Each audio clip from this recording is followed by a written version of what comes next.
So,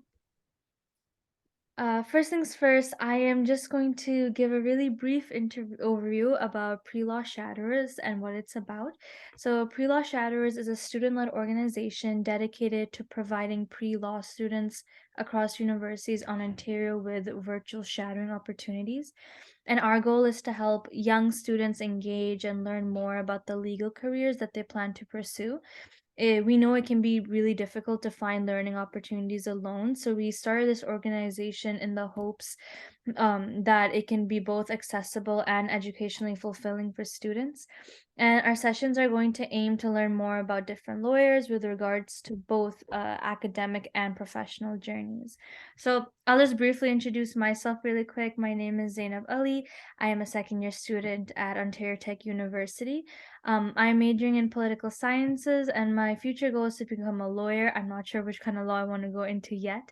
And I will be hosting this session today. So, without further delay, I will now ask our guest speaker to introduce herself. So my name is Laura Hillyer, and I practice law in Burlington, Ontario.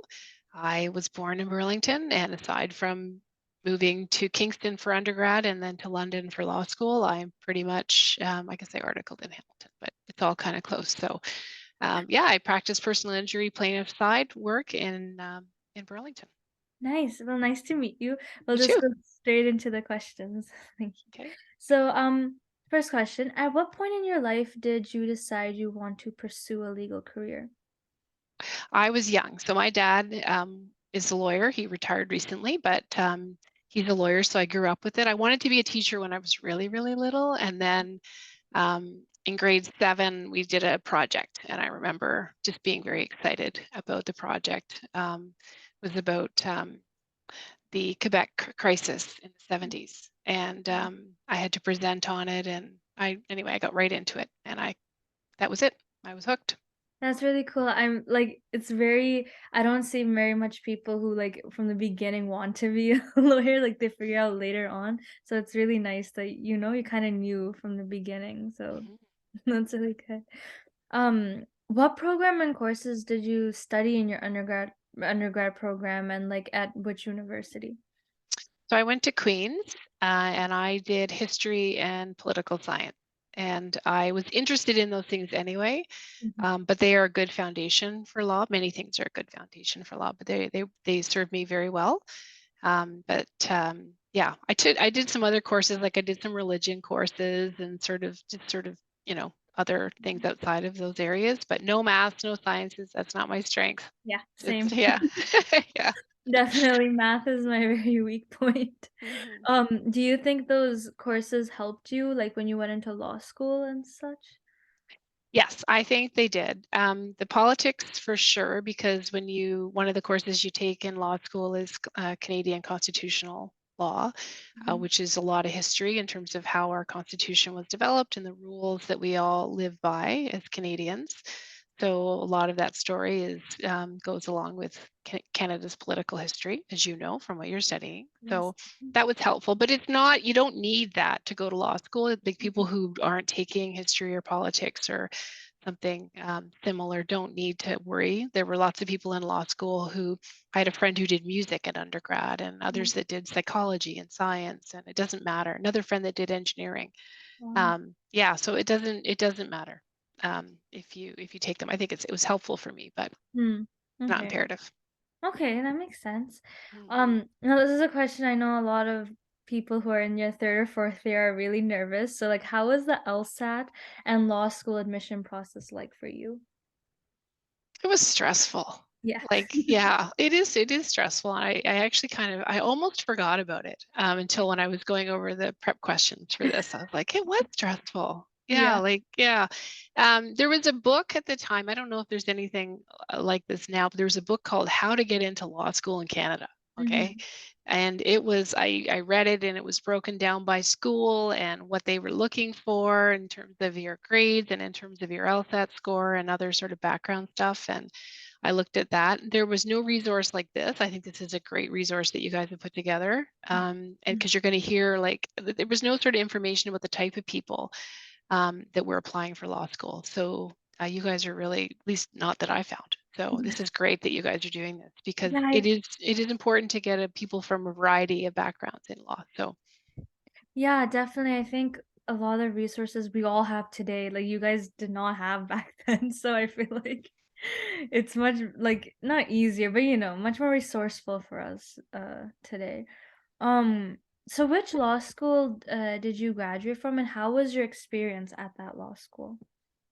I went to Western and I really liked it.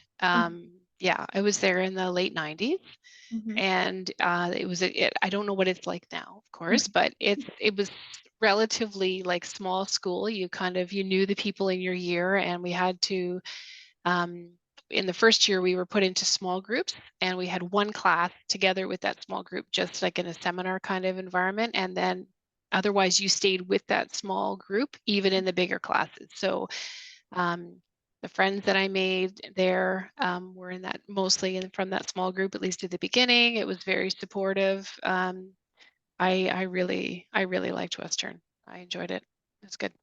That's good. Did you face like do you think any difficulties with your courses or anything like that? Like how was that?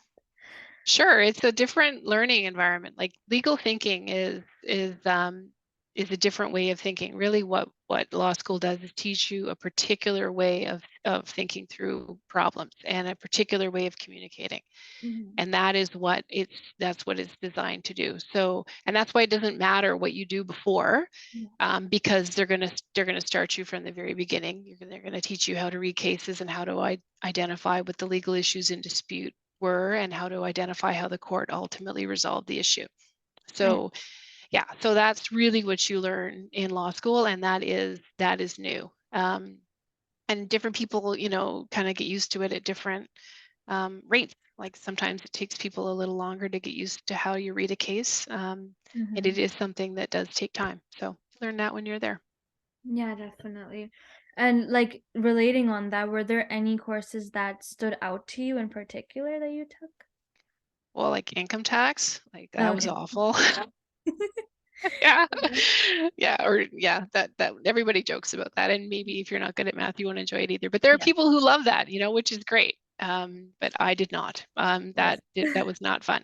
In the first year at Western, we did a lot of, like, survey courses of the big areas of law, like you learn property law, you learn contract law, constitutional, criminal, that kind of stuff. Mhm. And then you get a little more specialized in your second and third year. But the first year was more sort of general. A lot of the concepts that you learn, and you learn some of the history, and then you sort of specialize in the next 2 years when you're there.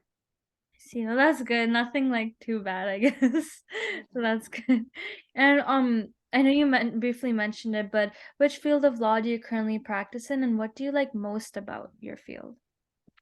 So I am a personal injury lawyer. So I help people, which is probably the thing I like the most. I like dealing with people, and people who come to you when they have a problem to see if you can help solve it for them or help put them back together as much as you can in my case. So I there are lots of different the law is very interesting, as you know, because it intersects with all parts of our society and our culture. There's corporate law where you may only ever deal with very sophisticated corporate clients.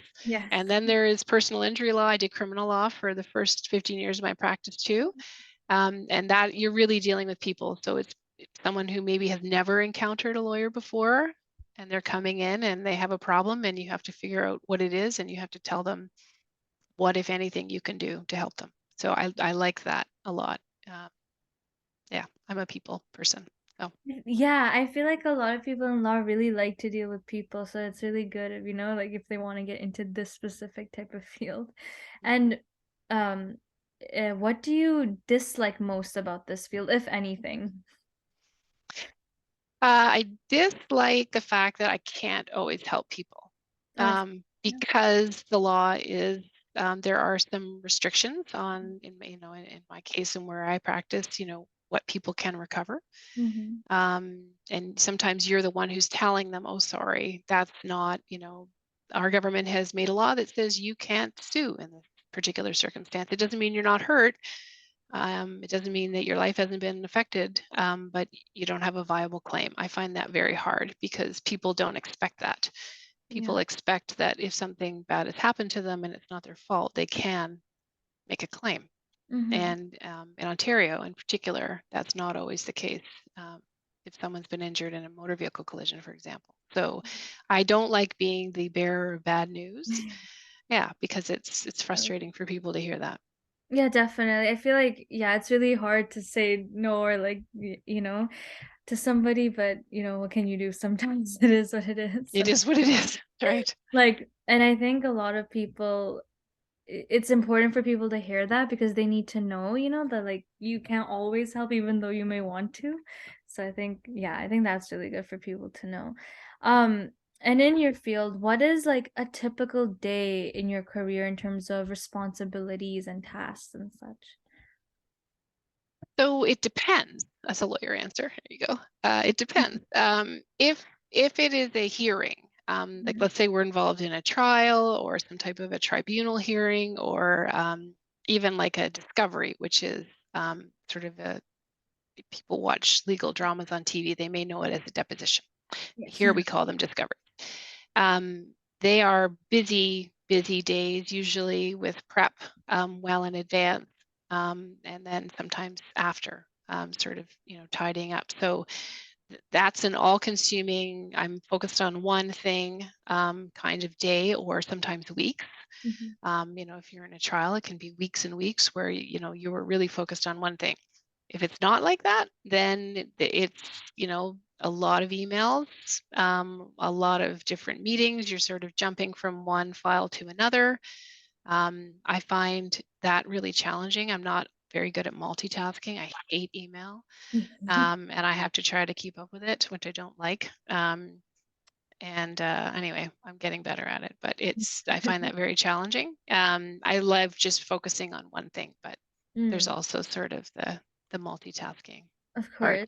Mhm. Yeah, I feel like it's good to know though that like not every day is exactly the same. I know that, people like to go out and do something different some days, so it's good that you're not always at your desk and stuff like. No, not at all. Not at all. It's Yeah, always different. Hmm. that's good. What kind of, if you can say, what kind of cases do you most commonly have? Like in general, are there any cases that stood out to you the most? So it's people who stand out the most.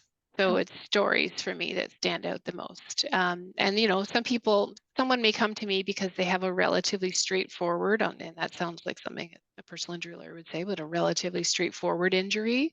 Mhm. That's something that's common that we would deal with regularly.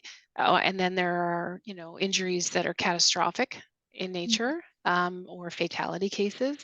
Mhm. Those are very, very challenging because I didn't know. I haven't had one where I knew the person before they passed away.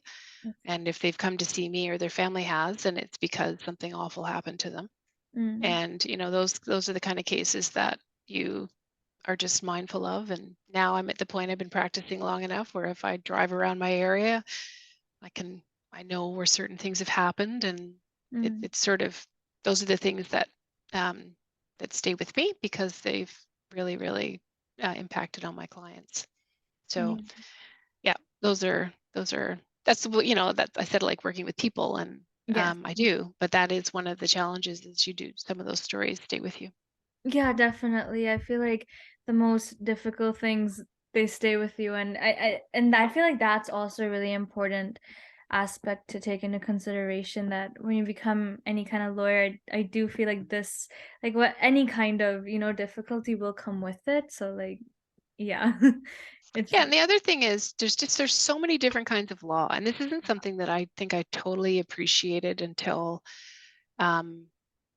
appreciated until really recently, actually. So in 2020, I was the president of the Ontario Trial Lawyers Association. Mhm. That's a group of lawyers who do just what I've described: personal injury, plaintiff side, so injury victims, that kind of thing.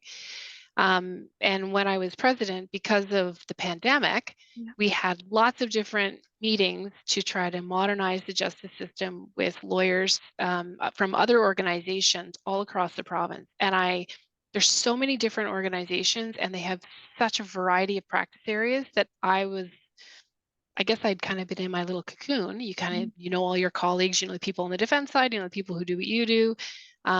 And not to say I didn't know other lawyers because I did, but I never appreciated the full breadth of opportunities that are available. mhm, And it's not just the barrister work versus the solicitor work. So for people who don't know, barristers are those who traditionally in England would go to would go physically into court and argue cases, and mhm, barrister from the bar, meaning the barristers who were the ones who would go and actually argue cases, barristers.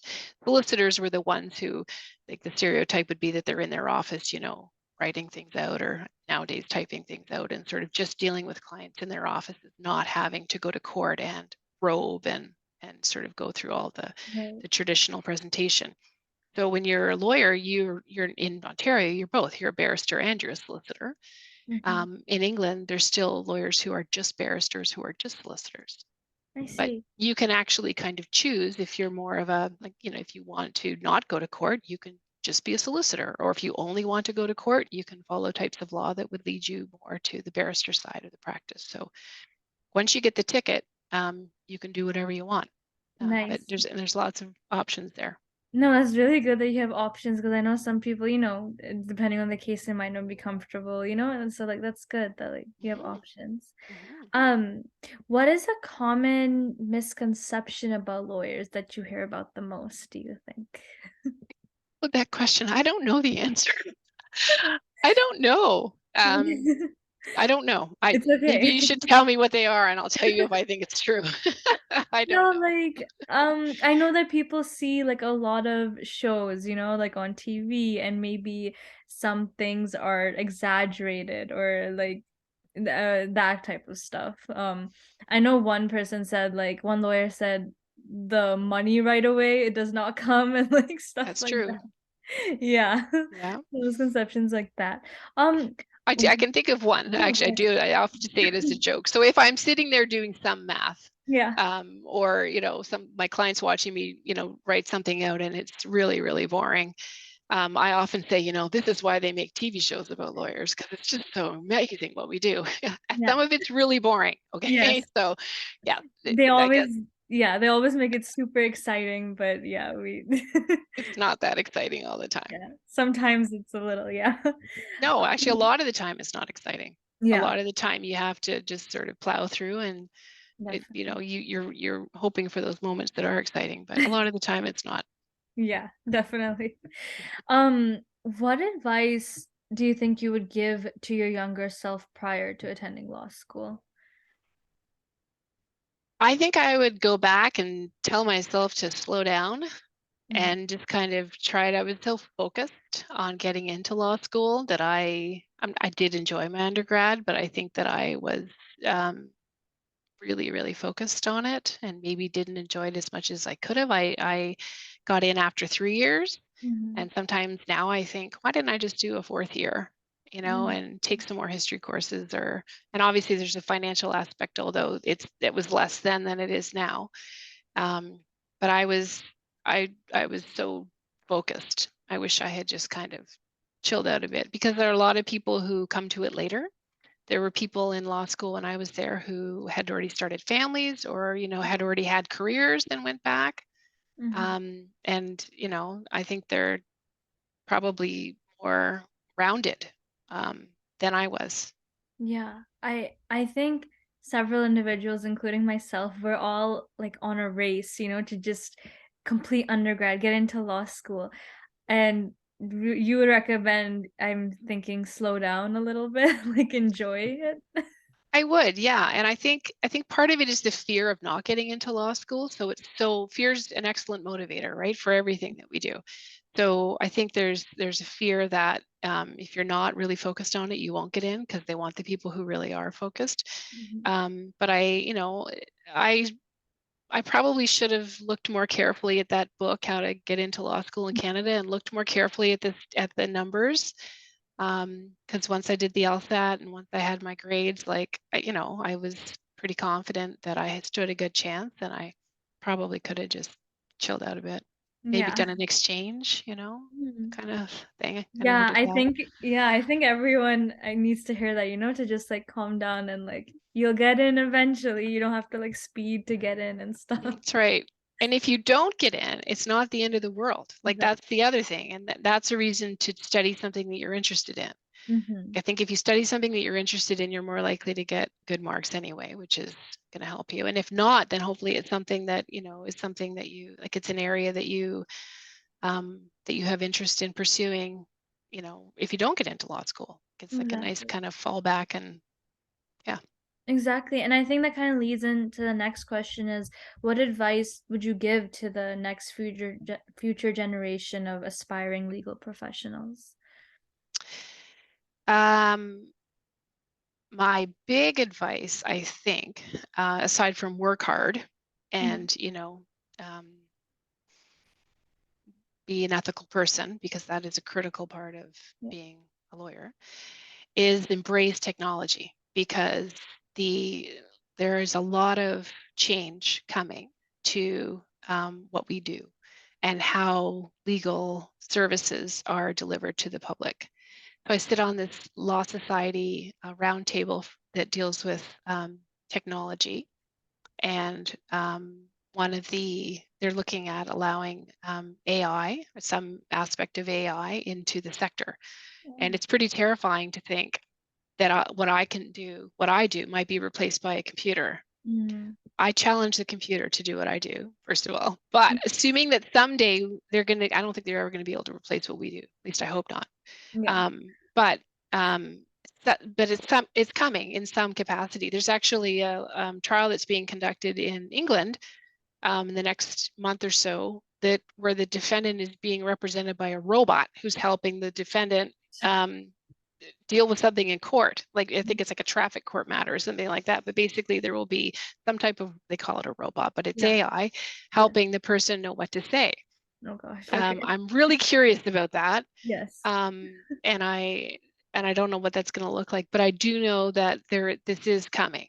Mm. So and how I think there's basic day-to-day legal services that are more like some stuff's more routine than others, and then there's obviously work that's very, very complex. And I think we're safer at the end of the spectrum where it's really, really complex. But there will be these changes. So embracing it, not necessarily like being a techie, but embracing it and sort of understanding what the tech can do, I think is a good way to prepare yourself for what's coming in the law. Yeah, even though a lot of us are very tech savvy, I don't think anyone could think about, like a robot and AI in court and like Well, this you just start trying to play with the ethical issues there. Yeah. Like that's I find that fascinating because in court, as you'll learn in law school, there are certain things you're your client's lawyer.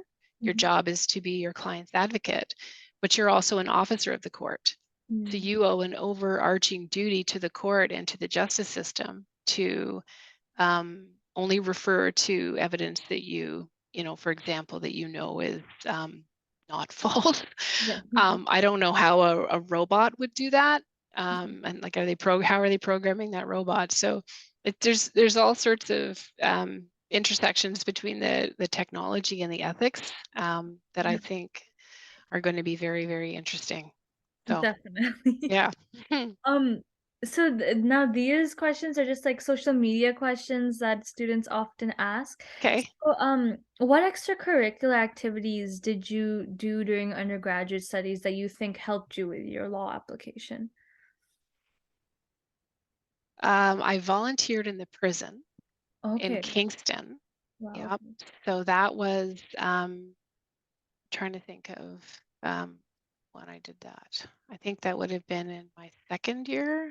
That was really eye-opening for me Mm. because it was not going into the jail. That part doesn't really bother me, but just meeting people who they were, federal offenders, so they had committed significant crimes to end up with federal time, Mhm. and to see um, to see the people behind the offense Yes. was a very important experience that I had that contributed to what I wanted to do ultimately.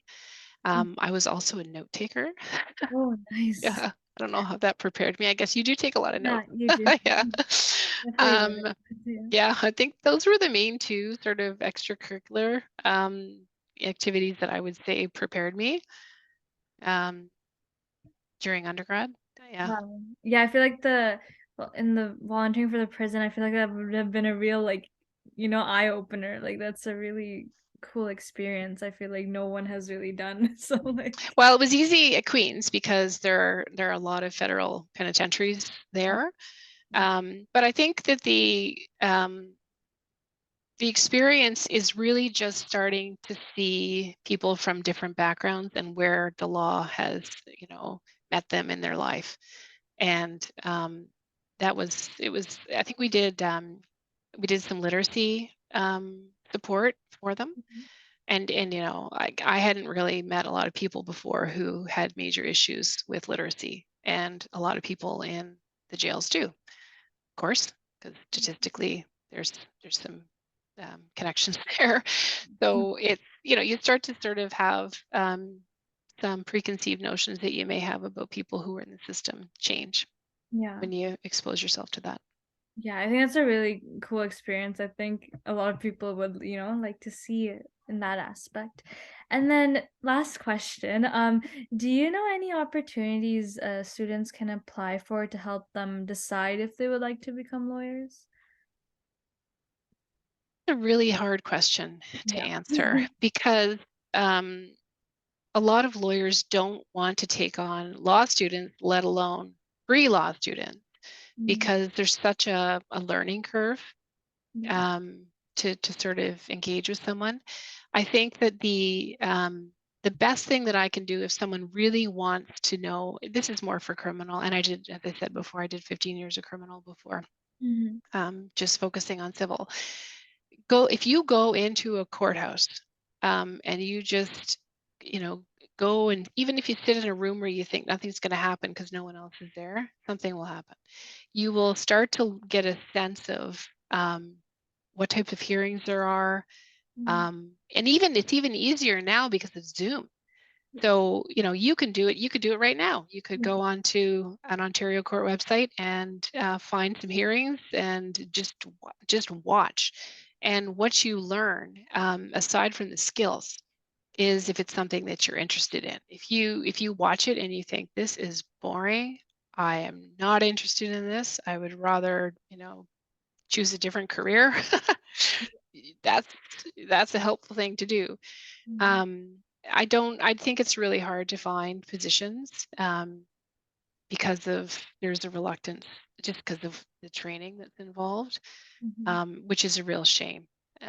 So yeah, going into court, other than that, I mean, if you have the ability to volunteer to shadow someone, you may find that with a lawyer who'd be willing to do that. And reading blogs, reading a lot of, like, in my day, the law was not as accessible because if you like you weren't going to like go read a case from somewhere. You might read a newspaper article that summarized it. But now if a big case comes out and even smaller cases come out in a particular practice area, a lot of law firms will have blogs that describe the case, and they talk about, they sort of put it into plain language, and it's a lot more accessible than it used to be. So just exposing yourself to the law, reading legal news, um, those are good ways to sort of determine if it's something you may want to pursue.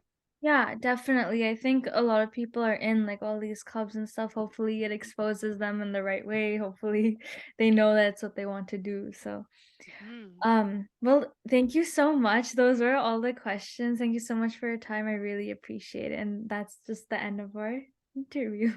Great. Well,